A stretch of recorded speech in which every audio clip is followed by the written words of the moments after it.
अब देश में भारत पाकिस्तान मैच की चर्चा की जगह इंडिया वर्सेस भारत मैच की चर्चा होगी और हिंदू मुसलमान की राजनीति की जगह कांग्रेस वर्सेस बीजेपी की राजनीति की चर्चा होगी। दोस्तों नमस्कार, हमारा नाम योगेश शुक्ला है और आप इस समय निष्पक्ष संदेश देख रहे हैं। दोस्तों आपको बता दें, ये इंडिया और भारत का विवाद अब काफ़ी जोर पकड़ने लगा है। इसकी शुरुआत तो तभी से हो गई थी जब कांग्रेस के साथ 28 दलों का गठबंधन बना और जिसका नाम दिया गया था इंडिया अलायंस। तो तभी से इसकी सुगबुगाहट विवाद की शुरू हो गई थी, क्योंकि कई बार अपने भाषणों में प्रधानमंत्री नरेंद्र मोदी जी ने कहा था ये इंडिया नहीं घमंडिया है, और ये भी कहा था ये अंग्रेजों का दिया हुआ नाम है। इसकी विवाद की शुरुआत वहीं से हो गई थी, लेकिन ये विवाद जोर कब पकड़ लिया। अभी 2-3 दिन से विवाद काफ़ी जोर पकड़ रहा है। जो भारत में G20 सम्मेलन हो रहा है, उसके डिनर कार्ड पर जब लिखा था प्रेसिडेंट ऑफ भारत, अक्सर लिखा जाता है प्रेसिडेंट ऑफ इंडिया, यानी भारत के राष्ट्रपति या इंडिया के राष्ट्रपति, तो इंडिया की जगह लिखा गया प्रेसिडेंट ऑफ भारत। तब ये थोड़ा से विवाद कुछ जोर पकड़ने लगा। उसके बाद अभी एशियान सम्मेलन इंडोनेशिया में जो होना है, मोदी जी गए हैं, तो उसमें भी लिखा गया प्राइम मिनिस्टर ऑफ भारत। तो ये विवाद जब दो तरह के कार्ड सामने आए तो विवाद थोड़ा जोर पकड़ लिया।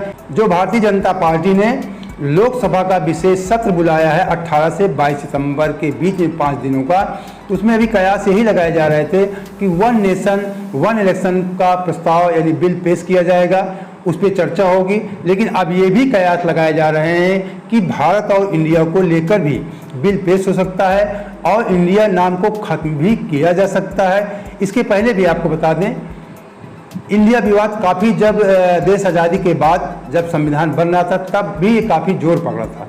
पहले थोड़ी चर्चा कर लेते हैं इंडिया और भारत की उत्पत्ति के संबंध में। आज़ादी से लेकर के अब तक क्या इसमें विवाद हुआ, थोड़ी से संक्षिप्त रूप से आपको जानकारी दे दें। इसके बाद फिर इसका राजनीतिकरण अब 2024 में किस ढंग से इसका किया जाएगा और कांग्रेस या बीजेपी के दोनों के बीच में किस तरह की भारत और इंडिया को लेकर खींचतान चलेगी, किस तरह इसको इन नामों को भुनाने की कोशिश की जाएगी, इस पर चर्चा करते हैं। लेकिन उसके पहले थोड़ा आपको बता दें इंडिया और भारत के बारे में कैसे इनकी उत्पत्ति हुई। अभी जो प्रधानमंत्री जी इंडोनेशिया गए हैं जिस सम्मेलन में, उस सम्मेलन का नाम ही है 20वां एशियान इंडिया समिट, और जबकि प्रधानमंत्री के बारे में लिखा जा रहा है the prime minister of Bharat. सम्मेलन हो रहा है इंडिया के नाम से, लेकिन उनके सामने नाम के सामने लिखा जा रहा है प्राइम मिनिस्टर ऑफ भारत। उसमें कांग्रेस के वरिष्ठ नेता जयराम रमेश ने ट्वीट किया। उन्होंने कहा कि देखो मोदी सरकार कितनी कंफ्यूज है। इवेंट का नाम 20वां आसियान इंडिया सम्मेलन है जिसमें हिस्सा लेंगे भारत के पीएम। सम्मेलन का नाम है इंडिया, लेकिन हिस्सा लेंगे भारत के पीएम। यह सब ड्रामा इसलिए हो रहा है क्योंकि विपक्ष एकजुट हो गया है। ये जयराम रमेश जी ने ट्वीट किया। अब चर्चा कर लेते हैं 1949 में देश के नाम बदलने का प्रस्ताव HB कामा जी ने पेश किया था और इनका समर्थन किया था एक अन्य सदस्य सेठ गोविंद दास जी ने। उन्होंने भी वेद पुराणों का हवाला दिया था, महाभारत और कुछ पुराणों का और चीनी यात्री ह्वेनसांग के लेखों का। भारत देश के मूल नाम पे इसलिए स्वतंत्रता के बाद संविधान में इंडिया प्राथमिक नाम से रूप में ही रखा जाए। इन लोगों ने कहा था कि इंडिया भारत को प्राथमिक नाम के आधार पर ही रखा जाना चाहिए, ये वेद पुराणों में उल्लेख है। जब इंडिया की जगह भारत नाम सुझाया गया HB कामत और सेठ गोविंदास की तरफ से, उसके बाद जब संविधान सभा में अनुच्छेद 1 पढ़ा गया, उसमें लिखा था India that is Bharat shall be A union of states. संविधान सभा तब इसके बाद तमाम विवाद उभर कर सामने आए। आखिरकार सारे संशोधन खारिज कर दिए गए और इंडिया दैट इज भारत इसी को मान्य कर दिया गया। अब इस पर थोड़ा सा इसके ओरिजिन पे आते हैं कि भारत नाम कहाँ से हुआ और क्या है। प्राचीन काल में भारत के कई नाम रहे हैं, जैसे जम्मू द्वीप, भारत खंड। ये सनातन धर्म के जो कुछ वेद मंत्र पढ़े जाते हैं पूजा पाठ में, आप गौर करना, जम्मू द्वीपे भारत खंडे, इस नामों को हमने भी सुना, आप भी सुने, गौर करना कभी पूजा पाठ में शुरुआत होती है पूजा की, तभी इन नामों का उल्लेख आता है। जम्मू द्वीपे भारत खंडे ऐसे कहा जाता है। तो जम्मू द्वीप भी नाम था, भारत खंड था, हिमवर्ष था, अजनाभ वर्ष, भारतवर्ष, आर्यावर्त, हिंद, हिंदुस्तान और इंडिया, ये तमाम हमारे देश के नाम थे।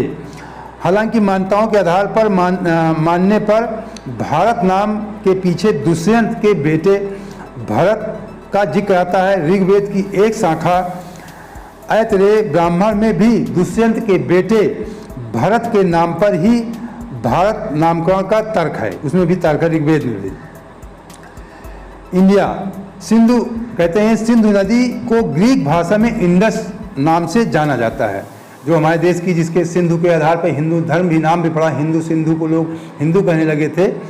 उसी के सिंधु नदी सबसे प्राचीन सभ्यता है, सिंधु घाटी सभ्यता आप जानते हैं। तो सिंधु नदी को ग्रीक भाषा में इंडस नाम से जाना जाता है। इंडस शब्द लैटिन भाषा से लिया गया है। यूनान के इतिहासकार हेरोडोटस ने 440 ईसा पूर्व इंडिया शब्द का इस्तेमाल किया था। अब इंडिया की उत्पत्ति जो है आज से 440 ईसा पूर्व इसकी शब्द की उत्पत्ति हुई थी, इंडिया शब्द की।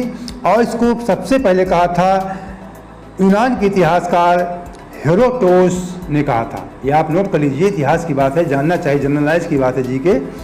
इतिहासकार हेरोडोटस ने 440 ईसा पूर्व इंडिया शब्द का इस्तेमाल किया था सबसे पहली बार, आपको बता दें। उन्होंने तुर्की और ईरान से इंडिया की तुलना करते हुए कहा था इंडिया स्वर्ग जैसा है। हेरोडोटस ने कहा था कि इंडिया स्वर्ग जैसा है, जहाँ की मिट्टी उपजाऊ है और जिस क्षेत्र में काफ़ी ज़्यादा आबादी रहती है। वर्ल्ड हिस्ट्री वेबसाइट के मुताबिक 300 ईसा पूर्व पहली बार यूनान के राजदूत मेगास्थनीज ने सिंधु नदी के पार के इलाके के लिए इंडिया शब्द इस्तेमाल किया था। 300 ईसा पूर्व भी यूनान के राजदूत थे मेगास्थनीज ने भी सिंधु नदी के उस पार वालों को इंडिया शब्द से संबोधित किया था। 74 साल पहले एक ये संयोग ही आप समझ इसको सकते हैं कि 74 साल पहले जब इंडिया नाम को हटाने का प्रस्ताव पेश किया गया था, वो भी तारीख 18 सितंबर थी।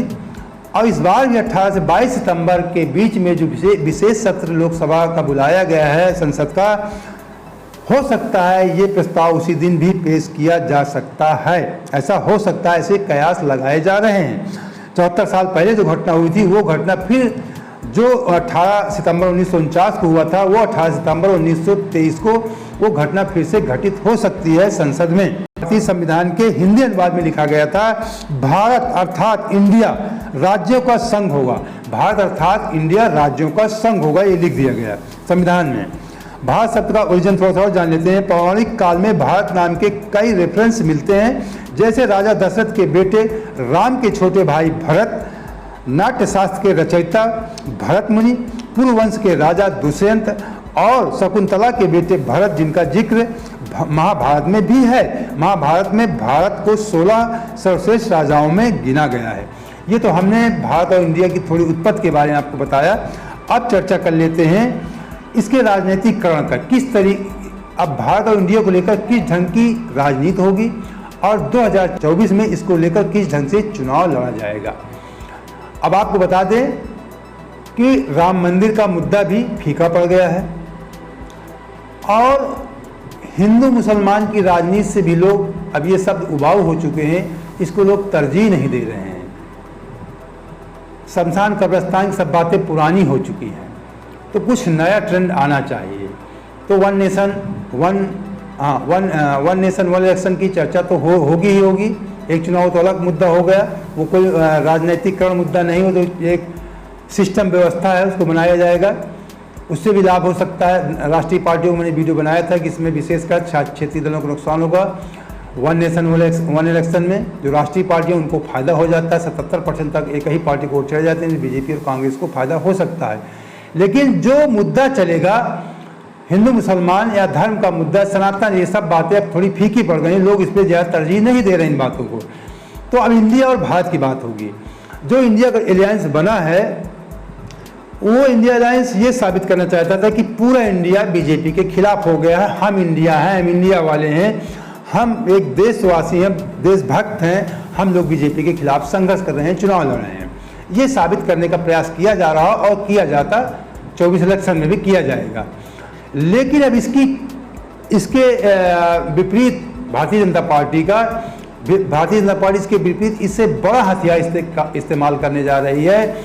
अब भारतीय जनता पार्टी इंडिया शब्द की ही भारतीय संविधान से खत्म करने का प्रयास कर रही है, जिससे ये कहा जाएगा कि ये इंडिया जो कांग्रेस गाहे बगाए, आप अक्सर देखते होंगे कि राहुल गांधी आरोप लगाया करते हैं कि संघ ने देश की आज़ादी में अंग्रेजों का साथ दिया था।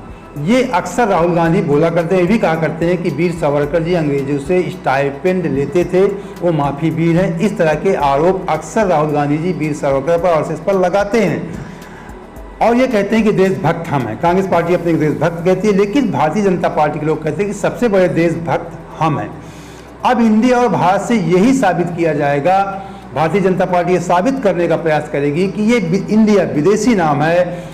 ये लोग जो इंडिया अलायंस बना है, इंडिया गठबंधन है, ये विदेशी है। हम लोग भारत शब्द का इस्तेमाल करते हैं, हम भारतवासी हैं, हमें आप वोट दीजिए, इन विदेशियों को वोट मत दीजिए। इसका राजनीतिकरण इस ढंग से किया जाएगा।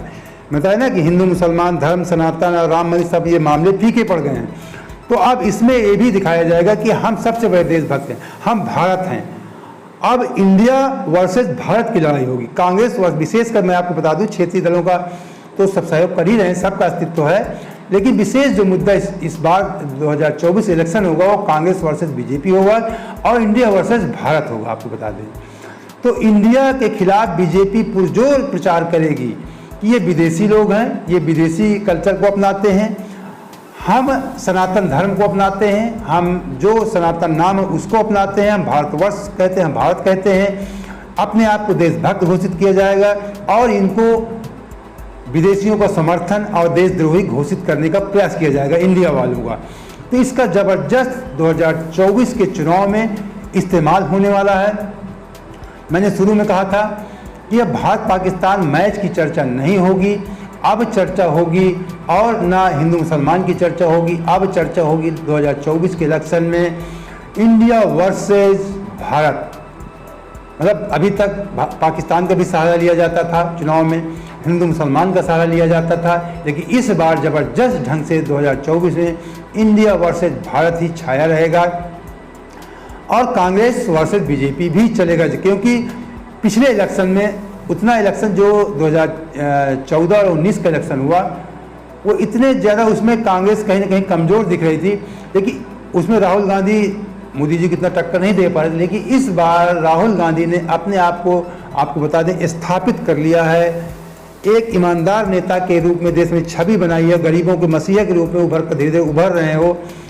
तो कहीं ना कहीं सीधे मोदी जी पे वार करते हैं, अडानी को मोदी जी को लेकर सीधे वार करते हैं, तो सीधे मोदी जी के प्रतिद्वंदी के रूप में राहुल जी हैं। तो चुनाव मैंने कहा ना, Congress versus BJP, India versus Bharat, ये दो मुद्दा इस बार 2024 के इलेक्शन में लोकसभा चुनाव में छाएंगे। तो दोस्तों उम्मीद करते हैं कि आपको हमारा ये निष्पक्ष खबरें आपको पसंद आई होंगी। अगर पसंद आई है और इसी तरह की खबरें आप देखना चाहते हैं, तुरंत हमारे चैनल को सब्सक्राइब कर लीजिए और सक्षम है तो हमारे चैनल को ज्वाइन भी कर लीजिए। कुछ छोटे मोटे मंथली पेमेंट होते हैं, उससे आप हमारा आर्थिक सहयोग कर सकते हैं। अगर ये भी नहीं कर सकते तो वन टाइम पेमेंट करके आप हमारा आर्थिक सहयोग कर सकते हैं। हमारा नंबर डिस्क्रिप्शन बॉक्स में भी रहता है, स्क्रीन पर भी लगा रहता है। आप जानते हैं कि इस दौर में बगैर आर्थिक सहयोग के निष्पक्ष मीडिया चलाना कितना कठिन काम है। और साथ ही साथ आपसे एक और निवेदन करेंगे, इस चैनल पर सब्सक्राइब तो आप करेंगे ही करेंगे, इसके अलावा हमारा फेसबुक पेज है अंदाज योगेश का, उसे भी आप फॉलो कर लेना। और अगर आप धार्मिक जानकारियाँ लेना चाहते हैं, अच्छी सही जानकारी सनातन धर्म के अन्य धर्मों की, तो हमारा यूट्यूब एक चैनल और है अंदाज योगेश का, उसे भी आप सब्सक्राइब कर सकते हैं अगर आपकी इच्छा है तो। और वीडियो को लाइक करके शेयर करना मत भूला करें, जिससे सही जानकारी आपके मित्रों तक पहुंच सके। जय हिंद, जय भारत।